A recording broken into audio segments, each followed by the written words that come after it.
And we will post that recording to the website where you registered for the webinar, either later this evening or by tomorrow, depending on how fast the uploads and downloads are working. We will also be posting there a handout that Mia created for you for a follow-up this evening. And so we'll do that as well. I will put those links in the chat as Mia is talking in a bit, and then you will also get an email with a link to that replay and to the handout. So we will take care of all of that as we go. I want to give Mia all the time this evening because that's who you signed up for. Just go ahead and let Mia get started. Thank you for being here, and be ready. We'll have a little bit of time for Q&A at the end, so jot down any questions you have along the way. Feel free to use the chat. I'll be helping Mia keep an eye on it so she can concentrate on speaking, and we're ready to go. Go ahead, Mia. All right. Well, thank you so much, all of you who are joining. I know this is an exceptionally busy time of year. Some of us are on spring break, or some of us are thinking about spring break, or some of us spring break ended too shortly, and we're thinking about the summer ahead. Although I come to you from the Denver metro area, and we just got 2.5 to 3 inches of snow. So spring might be around the corner, but today it certainly felt more like winter. So again, thank you so much for joining us. My name is Mariela Allen. I come to you by way of the East Coast from Denver, Colorado this evening. So it is only 3:30 my time, but 5:30 for those of you who are on the East Coast. So thank you for joining us at this dinner hour. And our conversation for tonight will be our multilingual language learners with suspected disabilities. So without further ado, we'll go ahead and get started. And I just want to give some space and time for Kelly to go ahead and introduce herself. And then I'll give you a little bit of my background as well. Kelly, take it away. Yes, ma'am. All right, there we go. I'm still trying to find all my buttons. All right, my name is Kelly Ryder, and I'm the founder of English Learner Portal.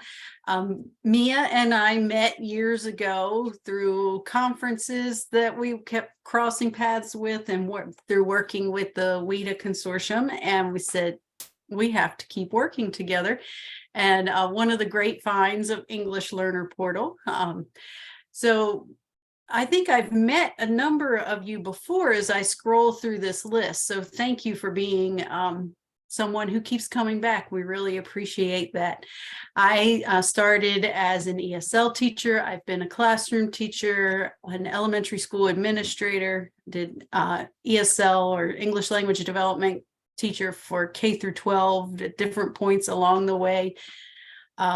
Ended my public school time as the ESL program coordinator for a system in Maryland. That was 5 years ago, and I started English Learner Portal with the thought that I would take 1 year off of school, take a leave of absence, and just enjoy some traveling and doing professional development. And I enjoyed it a lot. So 5 years later, we're still here. So this is our 5-year anniversary. Thank you for joining us, and I will have Mia introduce herself in all the detail and why she chose this topic to bring to you tonight. Well, thank you so much. So as I mentioned, I'm also an English language learner. I've had a very similar background as Kelly. I've had lots of opportunities to serve in public education here in the United States. And then I've also served in Mexico and Honduras. One of the biggest passions that I have the opportunity to serve and support is new arrival and undocumented students and or refugee students here, specifically in the Denver metro area, supporting NGOs or non-government organizations that help newcomers or newly resettled families and students. My background is as a bilingual special educator, so I had the opportunity to teach almost every grade except for first. I don't know how that happened. I am an ELD educator and coordinator, and have had the opportunity to do professional development in such a huge number of different types of settings. So it's just been a great opportunity to serve and support. And I think, Kelly, there are quite a few folks in the waiting room, so they should all be joining now. So I'm just going to pause just for a second while folks from the waiting room have an opportunity to join. That was a large group there. There was a very large group, and that is my fault. So those of Do you you who want are to make, you the co-host? yeah, do you want to make me co-host so I can do that for you while you're Absolutely. talking? Yes, absolutely. Those of you who are in the waiting room, thank you so much for joining. My apologies. I just recognized and realized that there were about 98 of us in the waiting room. So those of you who are just now hopping in, you are not at all late. We are happy to have you, and we are honored that you have chosen to spend an hour with us. So if you signed up for webinar around multilingual language learners with suspected disabilities, you are absolutely in the right spot. And Kelly and I have just had a quick opportunity to share who we are. So my name is Dr. Allen, or Mariela Allen, or Mia Allen, or as my students call me, Miss. And then Kelly Ryder, who is the founder of English Learner Portal. And yeah, so we have a great group, and we're going to just go ahead and jump right in. Just a quick reminder, those of you who are joining us right now, this webinar is being recorded. So thank you for the opportunity to share. I think we had about 900 folks who registered for the webinar, and this is a very busy time of year. So some of us are thinking about spring break. Some of us finished spring break and it wasn't nearly long enough. And it's the end of the day. So those of you who are joining on the East Coast, you're on your way away from your buildings and all the things that you do. So thanks for the opportunity to work alongside you this afternoon. Kelly, is there anything else that you wanted to share here in the chat or with folks as we launch right into our conversation this afternoon? I will post links as we go along, depending on the conversation, and I will post where the replay will be housed. If you have to step aside or you missed something, I will send an email this evening with all of the links that you need for the handout, for the replay, and just ask you to share widely, right? Go ahead and send that to your network of friends afterwards if they couldn't be here tonight. But I will be in the background. Feel free, if you have a question, put it in the chat box. And we will update you on all the links and things as we get closer to the end. I love all these folks that are sharing that they're from New York. That is my home, but I come to you by way of Denver, Colorado this evening. So I love it when New York is in the house. It's wonderful. So I just wanted to call attention that this webinar will be drawing from our pathway that we do have available for you in English Learner Portal. So just a quick overview, that pathway is a 15-hour course. The first 5 hours of that course really look at the needs of our dual identified students. So students who have been, who are identified English language development students and who are at the point of receiving or being considered for additional support services. The second 5 hours is really thinking about tiered instructional practices and early intervention. And then that third part of this particular pathway is really around universal design for learning and implementing evidence-based practices. I have some colleagues that I work with in Boston, and they often say, you often try to remediate yourself out of a tier 1 solution. And so I think what they're saying there is that sometimes, unfortunately, what happens is that our students, are quickly moved through various systems. In New Mexico, I don't know if we have anyone from New Mexico, they use the multi-layered systems of support, or I just want to double check on sound really quickly because I'm noticing some folks are saying that the sound is not good. Can you hear me? Kelly, is sound okay? I can hear you. Okay. All right, thanks, Larissa. Oh, perfect. So anyway, those of you who are having a hard time with sound, I just want to, you might log out and log back in and just double check on sound on your end, because it sounds like for the most part, everyone is doing okay with sound. Anyway, so this webinar will draw upon those 3 classes and give you kind of an overview of what those classes are about. But let's go ahead and launch right in. So I'd love to hear from those of you who are here. I'd love to hear how you serve and support. There's about 100 of you, so it'll be great. You can just blast that chat.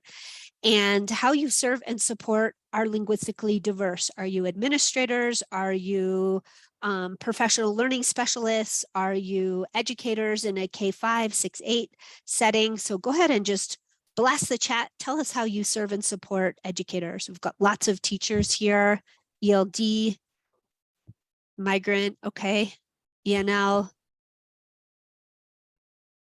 English is a new language. Lots of folks are using that language now as well. Okay, so we've got some CDE. Perfect.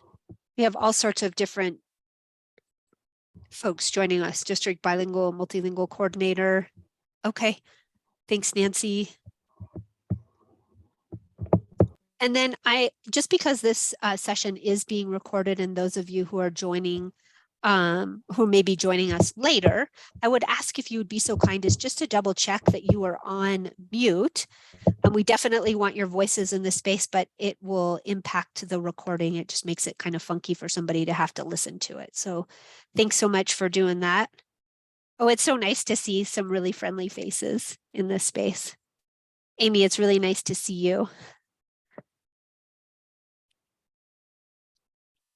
All right, well, we have such a great group. So one of the things that I think is really important as we think about, this question, and I want to go ahead and drop a great resource that I love, because I think that this is a context that impacts all of us from all sorts of different angles. So I'm going to go ahead and drop this resource. It is a PDF, and the name of this PDF is Why ELs or EAL is the Wrong Question. Serving ELLs with learning issues in an inclusive school. That is the entirety of that 56-page document. It is a PDF. It is widely available. Otherwise, I wouldn't drop the link. And it is such a nice resource. So I just wanted to make certain, quickly check in with all of you. Are you able to open that document?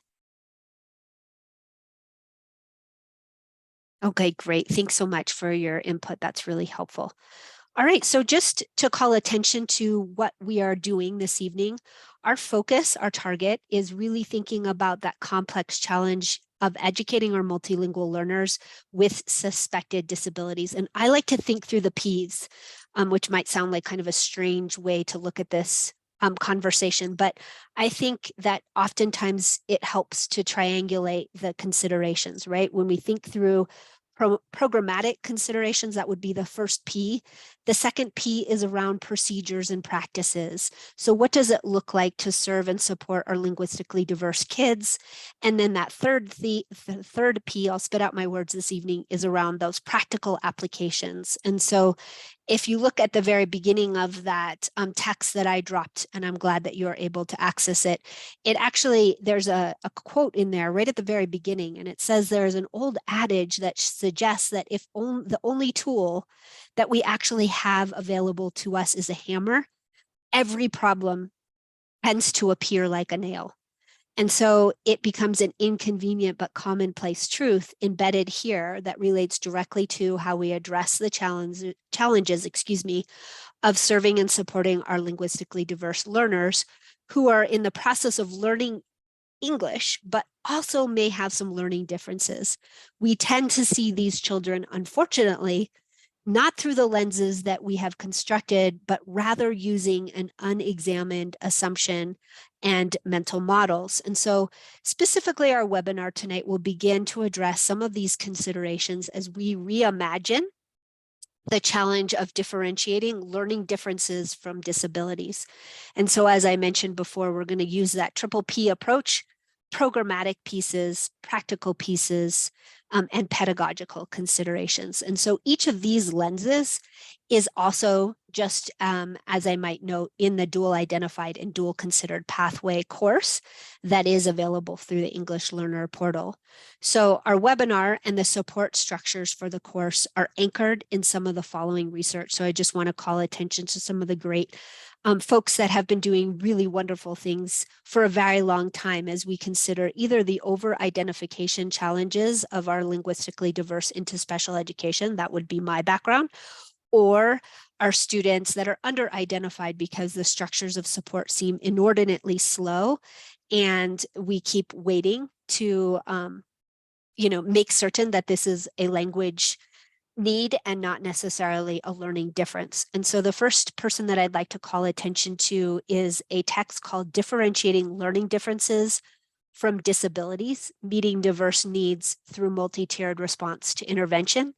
And that is a great former professor of mine, Dr. John Hoover, and unfortunately and sadly, Dr. Klingner, who is also a co-writer on that particular book, a really wonderful resource. Another wonderful resource that I'd love to call attention to, and I believe we have one of the folks that have helped with that resource, is Special Education Considerations for English Language Learners, and thinking about, again, that continuum of services.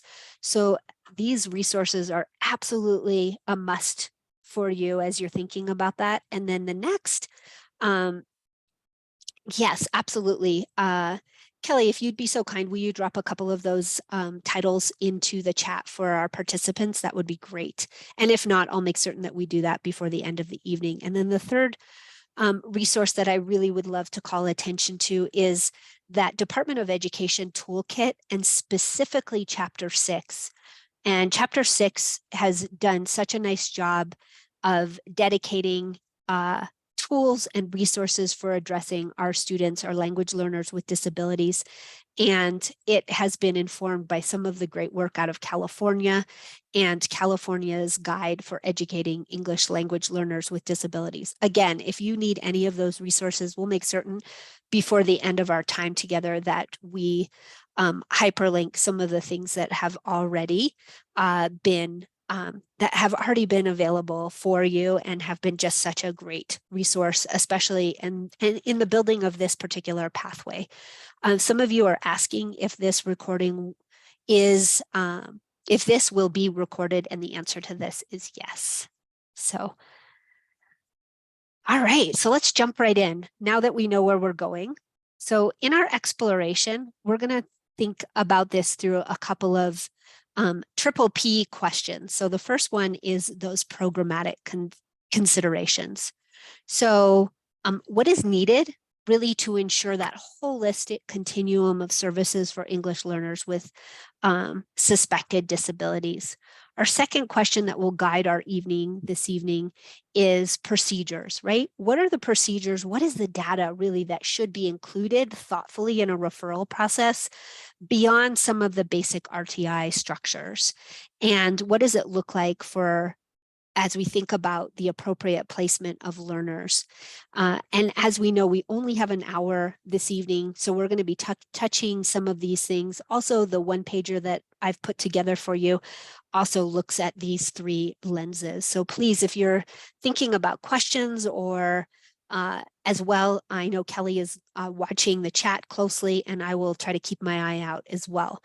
The third one is that practical application lens. So what are some of those considerations around that tier 1 or layer 1, if you're from New Mexico, instruction to ensure that learners are being provided really that equitable access, but to not only the content, but the language of the content. And that is some of the challenges as we look at our students that might be or considered for dual services. So in our exploration, as I said this evening, we're going to be using these three guiding questions. And Kelly and I are going to talk about some of the support structures that we have encountered in our professional learning pathways and also in our thought partnership roles with districts. So I'm going to pass the mic really quickly to Kelly as she voices over some of the questions as well that she gets as she's thinking about some of the common considerations and common questions that districts, schools, and educators grapple with, especially when they're considering the controversy around misidentification or misplacement of our multilingual learners in special education. So with all that, I'll go ahead and mute myself and pass the mic quickly to you, Kelly. I think the biggest conversations that we have around these topics are the two extremes of what you said, where districts are under identifying students because there is a fear of it, is it language? Are we jumping too soon? When's the right time? And then also the opposite fear of over-identification, which as soon as a student starts, or is behind, or we notice that progress isn't going the way we want, we jump straight to special education. So we have a lot of those conversations around what data we can use, what are we bringing to the table as evidence, what kind of historical information do we have? Things like that are our general conversations that we have. Thank you, Kelly. And those of you who are, joining us this evening, this group of amazing 100 folks, and those of you who signed up and are listening to this later.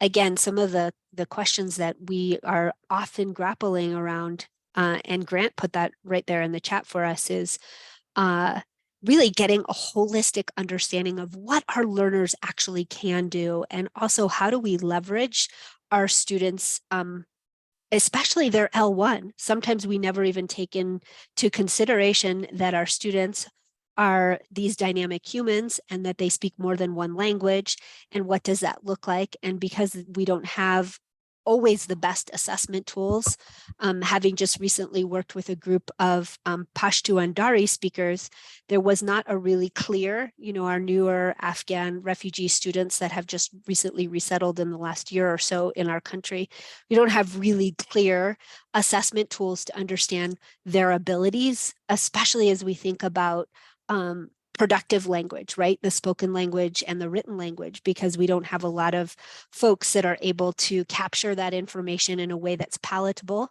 and then understand how do we leverage that? Hey, you know what? These kids actually speak more than one language, and maybe we are not seeing the kind of growth that we might want to see in English, but also taking into consideration how they are performing in their L1 or multiple L1s. So there's some really great conversations happening in the chat, and I really appreciate that. The other thing that I think is often part of our conversation is SLIFE. Does anybody want to unmute themselves really quickly as they think about that acronym, and if you've heard of that acronym? I think I know. Yeah, thanks.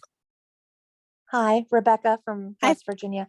Hi, Rebecca. I think SLIFE, if I remember correctly, the acronym SLIFE is Students with Limited or Interrupted Formal Education. Perfect. I couldn't have said it better myself. That's exactly right. So our students with limited or interrupted formal education, thank you, Kelsey, for putting that in the chat.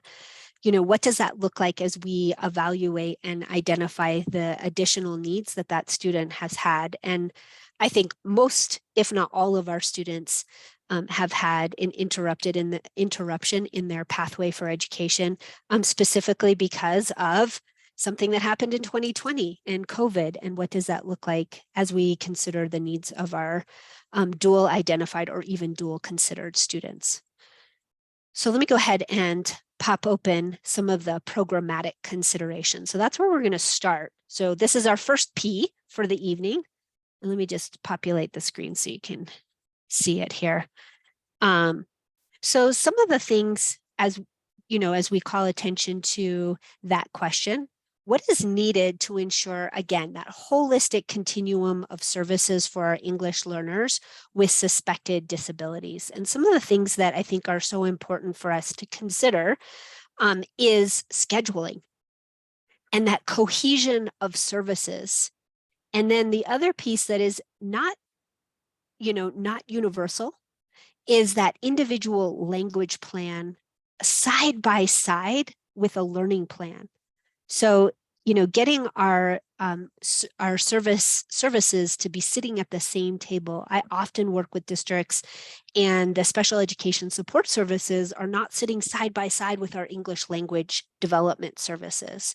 So when we think about some of the work, the National Association of State Directors, specifically for special education, and we think about that they put out a special publication dedicated specifically really to the policies as related to multilingual language learners, that's a mouthful, our MLLs with disabilities.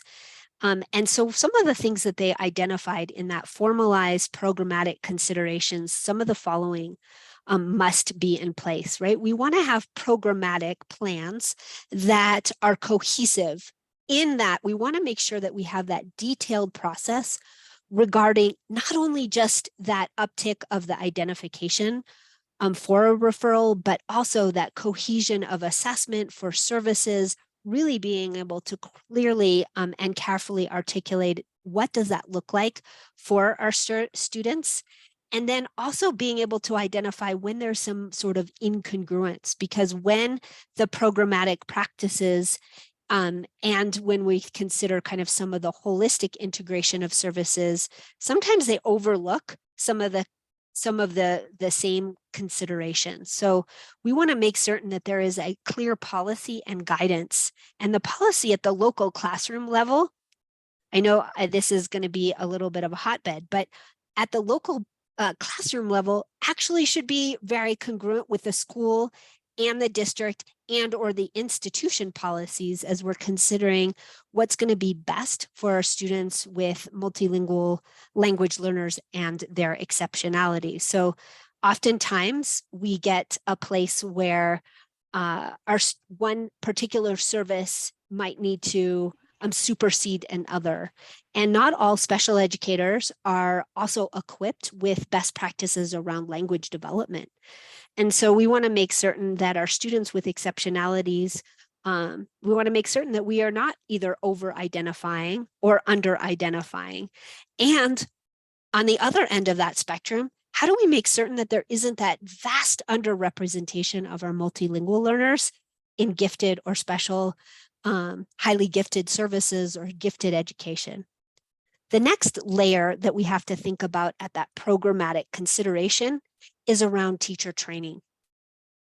Helping our teachers to be really well informed around both an IEP or an individual educational plan and possibly an ILP or an individualized language plan, and making certain that there's some congruence, that all educators who serve our students are provided some of the very best instructional best practices and strategies so that we are meeting the language development and the academic needs of our learners.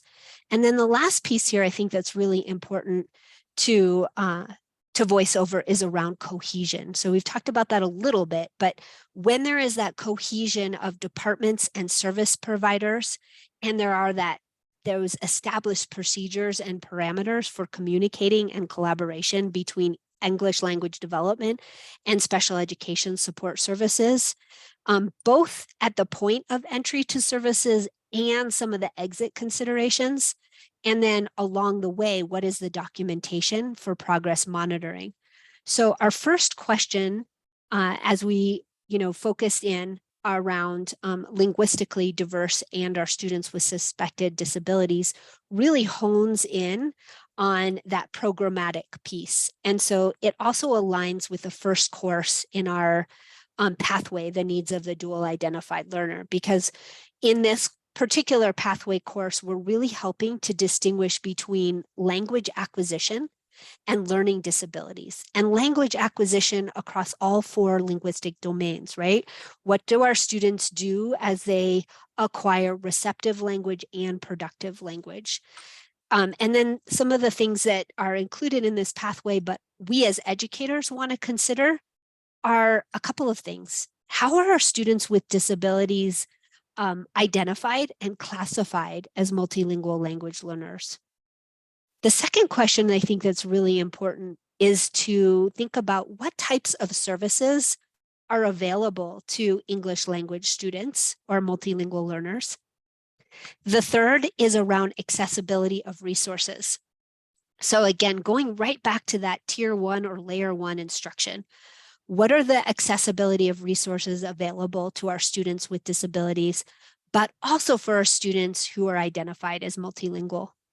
And the other piece that I think is so important to consider, and we do our very best, especially with our SLIFE students or our new arrival students, is we try to put together a cohesive understanding of who that student is the types of information that our families receive, and how do we utilize this information to ensure that the services are really exactly what that individual student needs. So that's from a educator lens, but now for our administrators, as we think about the system, some of the system level questions as we think about programmatic considerations include that first layer, or what are the strategies that we can use as a holistic system to reduce misclassification? And then the second one is, how can I implement appropriate and consistency in that initial process? And that has very much been deeply impacted by our students who arrived right in the midst of the pandemic. I had the opportunity to teach remotely with 26 new arrival students, and I was told basically 3 things about these students. 1, English is not their first language. 2, I don't believe that they speak they don't speak Spanish. Number 3, they have computers. Number 4, they have a hotspot. 3 and 4 go together. And basically number 5 was good luck. And so that was it. That was kind of, here are the 26 students. Oh, I also learned a little bit later that these students, about half of them had spent at the very bare minimum 3 months at a border facility, and most of the students had spent a significantly longer amount of time. And these were all students who were between 6th and 9th, 10th grade. So, what does that look like as we think about holistic systems? And several of the students, 2 months into their COVID experience, several of their teachers were saying perhaps we should go through an identification process, which seemed very preemptive to me. The other thing that I think, as we think about programmatic structures, that I would love to voice over here is around that team approach, right? Teams really may vary in the processes that they employ, but some of the best practices include some of the following elements. So when we use that team approach over a single educator making educational decisions for learners, we have an opportunity to really use thought partnership. We have an opportunity to leverage problem solving. And we also have an opportunity to realize that students are dynamic and that they perform differently in different content areas. And it also provides an opportunity for some more informed decision making, because then you have added a variety of expert lenses in the dialogue. So we have an opportunity to ensure that we are looking at our students both through a cultural and linguistic diversity lens. And we also have an opportunity to assist our general core content educators in considering what is needed to really create an integration of services. And there is so much happening in the chat. I just want to pause and give space here and ask Kelly if there's anything that we should voice over before we hit the next P. Yes, let me look. There were some questions coming in. Most of the questions refer to timeframes. Like, is there a specific time frame that is recommended for when schools should begin the process? Or how long would you wait? And is that different when it is a SLIFE student with very limited schooling? So I know that comes up a lot with schools. Is it a lack of opportunity, or is it a problem with learning? And so do you have any kind of time frames in mind? Yeah, so that is such a difficult question, but I think I'm going to lean back into programmatic structures. So if you have some cohesion available in your systems around that point of entry and starting to really holistically look at your students, it makes it that much easier to make informed decisions about beginning the process for referral. So where we get to that place of under identification for our students who are multilingual learners with disabilities is that we feel like we have to wait until they reach a specific English language proficiency level. But if we're seeing some incongruence in performance, both in their first language and in English, that might be a great indicator to start thinking through your programmatic considerations and identify, hey, you know what, something else might be going on here, because we don't want to wait for our students to, continue languishing if they could actually get the gift of support services, not only with English language development, but also with content development and some of the training that our special educators have. It is a very rare unicorn. Very rarely do we see, by the way, that's a good question. How many of you are dual licensed educators that have both special education background? Holly, awesome. And Sarah, see, you guys, there's a few of us rare unicorns. But very rarely here in Colorado, actually, we do have a licensure program that is both, right? You have a master's in basically special education and linguistic development. So there are a few of us. So please take note to those of you who are putting that in the chat, because those are very different lenses. And only very recently have I noticed that there is more cohesion in those two distinctly different departments sitting at the same table, identifying, hey, what is layer 1 or tier 1 instructional support look like, and what is non-negotiable as we evaluate and consider curriculum. And then what does it look like as we identify that point of entry? And also, what are the additional support services that students may or may not need? So there's lots of experts in this room. I am certainly not the only one. There's about 100 of us on, so please keep those great conversations going in the chat. And we're going to shift gears a little bit and look at the next P, which is the procedures. Right? What are the procedures that serve our multilingual learners? And this is that lens of looking at some of the institutional best practices, especially, and I'm going to just go ahead and populate our screen here, thinking about, again, that question that we leveraged at the very beginning of our time together is, what are some of the data points that should be included in our referral process? And I identified specifically beyond RTI, but what does it look like to make sure that we use appropriate placement for our students? So again, I just want to call attention that this second question aligns with the second course in the pathway. And that way, that particular course is all around early intervention. And so that course explores that role of MTSS, or if you're in New Mexico, MLSS, multi-tiered systems of supports, in both the identification and the referral for our students with suspected disabilities.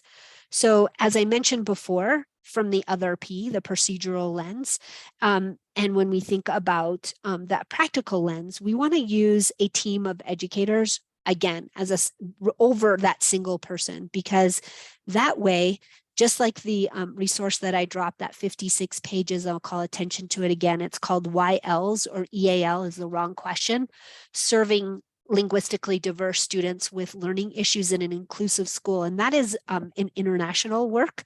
And it is really a thoughtful 56 pages. If you need that link again, Kelly can drop it for you. So again, as we use that team approach rather than the single person, we have the opportunity to make an unbiased decision. And then we have an opportunity to differentiate language and literacy acquisition from disability. And that oftentimes can be very difficult. So it's really essential to determine the root of each of your individual learners' academic challenges. What's the root cause? We do that at a district level all the time. What's the root cause problem? And then as we construct those procedures and practices in our learning communities, it helps us to understand that single repository, right? And that's also identified in tool number 2, which is highlighted in that Department of Education toolkit, and we'll make certain that we drop that link as well. But remember, I highlighted chapter 6 because in chapter 6, it gives you an opportunity as you look at that work. And there's some really nice work also. I want to call attention to Dr. Janice Butterfield and the SELP administrators in the California Association of Linguistically Diverse. But what's neat there is that they identify the learning behavior, but the other thing that they do is they overlap the learning behavior of indicators of a language difference due to language acquisition considerations over what might be considered a cognitive lift that the student needs. Additionally, one of the things that I think is important to call attention to is evaluate some of the indicators in which there is that possibility of a learning disability, to make certain that we're very thoughtful in the identification of the support services. So again, I think it's important to call attention to that least restrictive environment. So as programming aligns with procedural practices to best identify and serve our multilingual learners with suspected disabilities, we want to go through this really nice 3-step process. So step 1, we want to be very careful in documenting the learning difference. The second step that sometimes seems very obvious, but we want to make certain that we do consistently and cohesively, regardless of the student. Yeah, Callie is doing such a nice job of dropping some of those great links for you. Step 2 is evaluate this difference in relation, to the common indicators of language difference in that progression of language acquisition. So I'll say that again. We want to first document the learning difference, but then we want to, in step 2, do a really nice, thoughtful job about documenting that difference in relation to some of those indicators of things that we see regardless, that are very common as our students acquire language. And then the third thing I think is really important to call attention, and step 3 is looking at some of those where it diverges and some of the common indicators to identifying a possible learning differences. One of my favorite and all-time go-to resources is the high leverage practices for students with disabilities. And if you don't mind, Kelly, I think it's in the deck. You can drop that link. I think it's like highleveragepractices.org. So that is one of my absolute favorite go-tos. So as we sit down, Kelly, you're on it. I appreciate you. So as we sit down and look at our students, right, first from identifying and documenting that difference, then identifying where there's some similarities for students who are also multilingual language learners and acquisition of language. And then that third, really thinking about those high leverage practices for students with disabilities. So again, I'm going to pause and make certain that if there's questions, I answer those before we go on to our third P. I Kelly is, I don't think I've noticed questions. Just people have been wonderful and sharing what their district does. There is one. Are the indicators you are referring to in the resources you have linked? I'm not certain I understand that question. Do you understand it, Kelly? I apologize. Probably because I read it all wrong. Are the indicators you are referring to, when you're speaking about the indicators, are they in one of the links that we have posted? I think so. Yeah, I think that's what I believe, if I understand the correct question correctly, at the end of this long day, I think yes. Okay, good. The answer is I'm going to go with yes. And if not, we'll make certain that we address it towards the end, but keep commenting. And if you don't see what you're looking for, just go ahead and put it in the chat box. Again, I may have missed it because things were scrolling quickly there for a minute. And then while I was posting links, I might have missed something. So if I missed your question, please go ahead and repeat it. And I think the person that just asked this question in the chat, I think we're going to hit that right now. So I was talking about kind of that three-step process when we start considering the influence of language differences and disabilities on learning disabilities. And learning behaviors. So as we think about programmatic alignment with procedural practices, we want, those are all the P's, say that 10 times fast if you can. We want to think about this three-step process. Again, we want to look at and document that learning difference. And also look at and document that learning difference in a variety. We want to add the variables, all the different places where we're identifying that learning difference. The second step is indications of a language difference. So we want to make certain that we start to evaluate the difference in relation to some of the common indicators of language difference in relation to that progression, if you will, of language acquisition. And then that third step, as I talked about previously, is look at some of the common indicators of possible learning differences. So what does that look like? And do those things overlap? Or is this really truly someone who is still negotiating and navigating the language of the content in addition to learning the content? So yeah, thank you so much for voicing that over. So hopefully that added a little bit of clarity. So let's consider something for just a moment. So let's consider a speaking or oracy task. So just the other day, I was presenting with a 5th grade student. So the core classroom educator was really concerned because the student was unable to do the retell orally of a story. And this student had been asked to do this because they had had exposure to this reading all week. Okay, so as we start to consider the challenge, right, this is the learning difference, the learning behavior that was documented. So it's a 5th grade student. They're new to campus, new to language, and I'm not going to add complexities around, some of the other considerations here, but we're just going to consider this oracy task.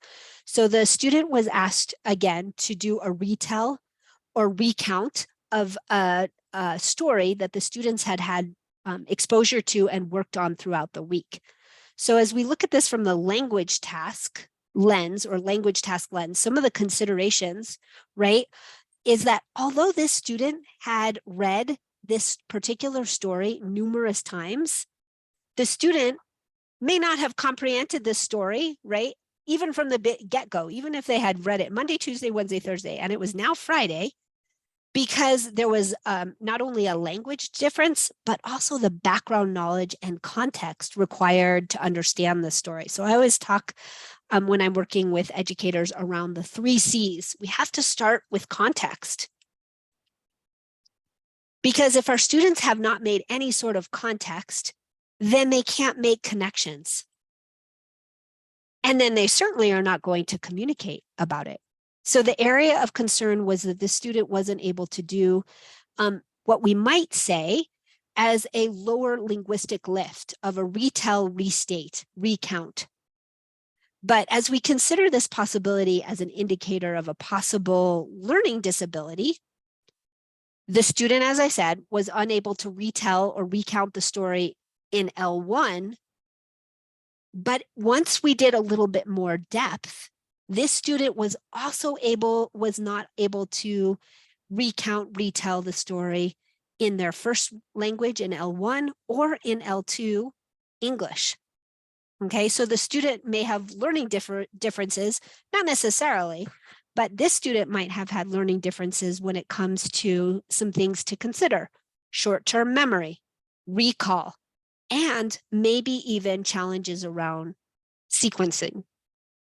Okay, so we know that no 2 of our linguistically diverse students progress through the same stages of language acquisition through each of the language domains at exactly the same time. So our students might acquire receptive language more than they acquire productive language, although I have absolutely seen the opposite as true. So sometimes we actually may in fact see our learners make insufficient progress with their language acquisition despite classroom instruction that is characterized by some of the following best practices. we might see that students are not quite making the growth that we were hoping, because even though the classroom is leveraging cultural awareness, there's that nice strategic integration of the student's home language, there is consistent collaboration and practices between kind of core content classrooms and English language development, so the student is not getting pulled for core English language arts or core content. And there is consistency in differentiated instruction, and there is the leveraging and use of flexible and grouping considerations. And the other piece that is important as we, again, think of that layer 1 or tier 1 instructional best practice is that there's ongoing progress monitoring. So as we think about ourselves as educational practitioners, it's important to consider some of the distinctions between, I hate using typical, it's not the best word, but more typical and non-typical progress of our multilingual learners with similar backgrounds. And I think similar is the key there, because we want to consider both. So we have had an opportunity again to kind of look through this challenge in the last, I don't even know what time it is, the last little while, through these 3 questions and the 3 Ps. Oh, and thank you so much, Kelly, for dropping chapter 6. I really appreciate it. So as we think about transforming learning for our multilingual learners with suspected disabilities, these are the things that we want to make certain that we have in place. So let me go ahead and just populate this. So as we consider, what are some of the considerations for tier 1 instructional approaches that make learning accessible for our multilingual learners and for our learners with a suspected disability? And again, this 3rd question aligns with the 3rd course in the pathway. So if you are interested in the pathway, in this particular component of the pathway, we really look at implementing evidence-based practices. We leverage some of the TESOL. We leverage UDL, or Universal Design for Learning. We look at an RTI-based SLD identification, so students with linguistic diversity. And then we also look at considerations for our students through that core tier 1 instruction. So multilingual learners rely on learning spaces, right, that provide culturally responsive and inclusive practices. And then there are also consistent high quality comprehension instructions in each lesson. So here are some of the practical, there's only 3 because I like to use things in 3, mostly because I'm old and I never remember anything beyond 3. But here are a few of our practical tier 1 instructional supports that ensure the success of our multilingual learners with disabilities or without. The first is around creating a language-rich learning space. So when we provide opportunities for our students and our learners to see themselves reflected in the classroom through their work, it is far more beneficial than just buying another really good stuff poster. So save your money.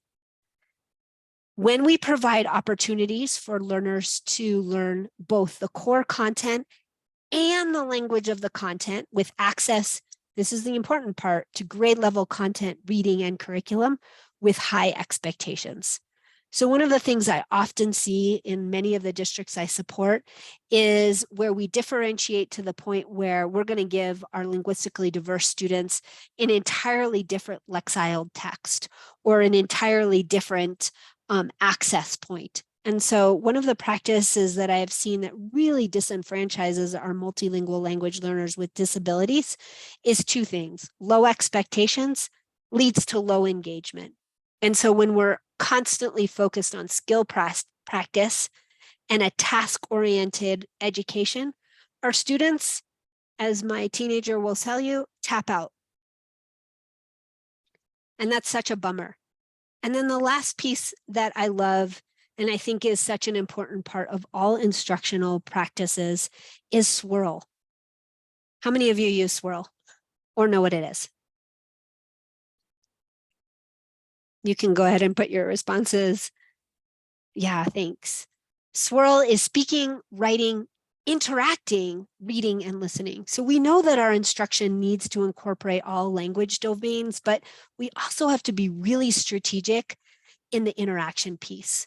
When engaging our students in structured talk with other students, it actually provides that opportunity for students to not only learn from one another, but also to do the really great stuff that's part of education, which is asking questions and problem solving and communicating using that targeted academic language. So there's many, many structural conversation protocols really that can be used to help support rich and dynamic academic conversation, but they have to be leveraged consistently across all classrooms. And so when we provide daily opportunities for learners to write across their day, that this writing does not have to be a huge daily lift. It doesn't even have to be lengthy. It could be, we just used it this afternoon with a couple of new arrival students, #1. But it has to have opportunities for learners to practice not only with academic vocabulary, but also the form and function of language across the curriculum. So there, in conclusion, there's lots of tier 1 instructional best practices that sadly are overlooked in exchange for more structured tier 2, or in New Mexico, we say layer 2 and layer 3 instructional practices. So we really want to make certain we consider some of the following, right? Some of these questions. Is there adequate instruction in reading and math that include some of the 5 critical core areas of literacy? Did we give our students, especially our new arrival students, the opportunities to do phonemic awareness and phonics and vocabulary development? And that's not just a laundry list of vocabulary that has been front loaded, because that's just a list. So if our students have no context for that list, they're not probably going to learn that vocabulary. Reading fluency, opportunities for oral reading skills and reading comprehension. It makes such a big difference. The next question we want to consider is the core curriculum for linguistically diverse students reflective of academic standards that are specific to bilingual biliteracy education and ESL education and programs. And then, is the core instruction both high quality and is it being delivered with fidelity? And that fidelity is a complex F word. And then the other one is, are the universal screenings and the progress monitoring instruments that we're using and that we have selected culturally responsive for the learners who are taking them? And that is the age-old question. Because we know that there are many items on tests that would be easily understood based on target students' English language proficiency level. And so has that been taken into consideration? And then the last question we really want to think about as we look at instructional best practices: was progress monitoring conducted in the language of intervention when appropriate? And when was it given in English? So those are some of the institutional, in 3 minutes or less, best practices that we really want to consider as we think about transformational learning for our multilingual learners. I want to pause and give space here. Is there anything that we want to voice over here, Kelly?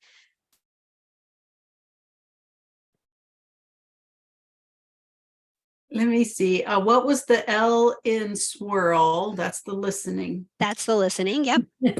So,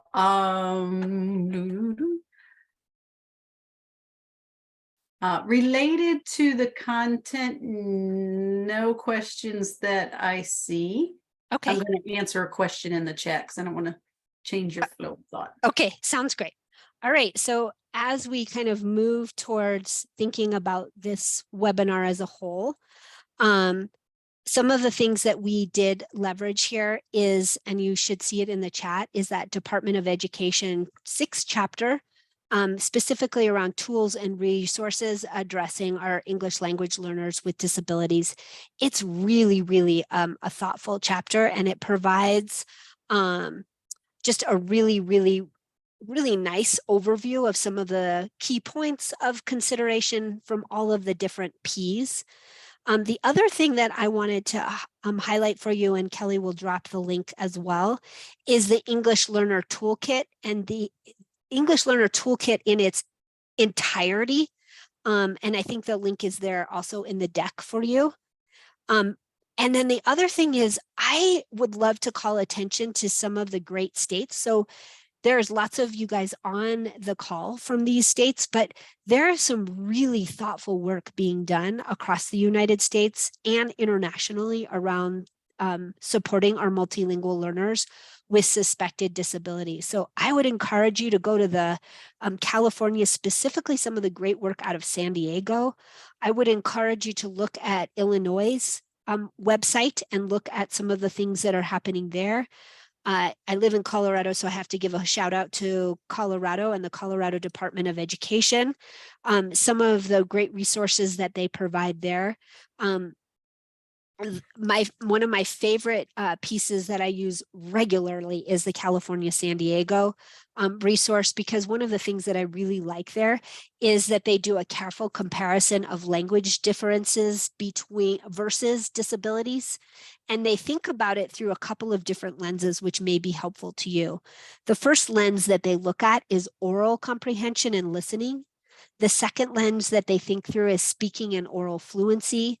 Then they look at phonemic awareness and reading. And then they look at reading comprehension and vocabulary and writing. And then they also give some feedback around the differences between language differences and possible disabilities in math, in handwriting, and also spelling, and also in behavior, which are, some pieces that might support your conversations as well. I wanted to just one more time call attention to the dual identified pathway. If you are interested, here's some reflections from, I haven't updated this, so we have quite a few 2023 course participants. Lots of folks have said that this pathway is really practical because it looks at all sorts of different vantage points, very much like our webinar tonight, which is we leverage the programmatic vantage point. So building that framework in schools so that our students are appropriately identified and supported through a cohesive model. Procedural practices, so thinking through clear and congruent practices, and finally pedagogical.